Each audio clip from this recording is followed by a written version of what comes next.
வணக்கம் தீபிகா. அதாவது ஆந்திர மாநிலம் சித்தூர் பகுதியைச் சேர்ந்த ரேவதி என்கிற பெண் திருப்பூர் பகுதியில் ஒரு பனியன் கம்பெனியில் டெய்லராக பணிபுரிந்து வந்திருக்கிறார். இந்நிலையில் அவர் கடந்த பிப்ரவரி மாதம் திருப்பூரிலிருந்து கோவை வழியாக தனது சொந்த ஊரான திருப்பதிக்கு வருவதற்காக இன்டர்சிட்டி ரயிலில் ஏறி அங்கிருந்து பயணித்திருக்கிறார். அப்போது இந்த ரயிலில் பெண்கள் மட்டுமே பயணிக்கக்கூடிய அந்த கம்பார்ட்மெண்டில் தான் அவர் ஏறியிருக்கிறார். அவரோடு கூட ஓரிரு சில பெண்கள் ஏறி அவர் பயணம் செய்து அவரவர் ரயில் நிலையம் வந்த பிறகு அவர் இறங்கி சென்றிருக்கிறார்கள். அப்போது முகம் தேவை நபர் ஒருவர் இந்த பெண் தனியாக இருக்கும்போது ஏறி பக்கத்தில் அமர்ந்து தொடர்ந்து ரயில் பயணம் செய்து கொண்டிருக்கும் போது பாலியல் தொந்தரவில் ஈடுபட்டிருக்கிறார்.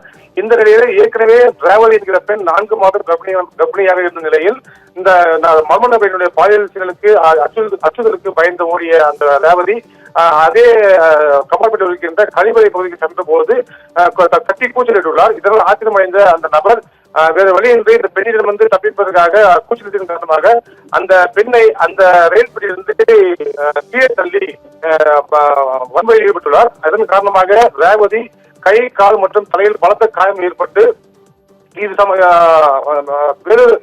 பின்பு ஜோலார்பேட்டை ரயில்வே போலீசாருக்கு தகவல் தெரிவிக்கப்பட்டு அந்த பெண் வேலூர் அடுக்குமாறை பகுதிக்கு சிகிச்சைக்கு அனுப்பப்பட்ட நிலையில் தொடர்ந்து ரயில் பெட்டியில் பயணம் செய்யும் போது தொடர் குற்றங்களில் ஈடுபடும் பதிவேடு குற்றவாளிகளுடைய புகைப்படங்களை காட்டி ரயில்வே போலீசார் ரேவதியிடம் விசாரணை செய்த போது அவர் ஒரு புகைப்படத்தை காட்டியுள்ளார். அந்த புகைப்படத்தில் உள்ள இந்த நபர் என்பவர் கேமராக இருக்கிற நபர் கேவி குப்பம் வழியாக சென்று கொண்டிருந்த போது அவரை கையும் களமாக பிடித்து சிறையில் அடைத்தனர்.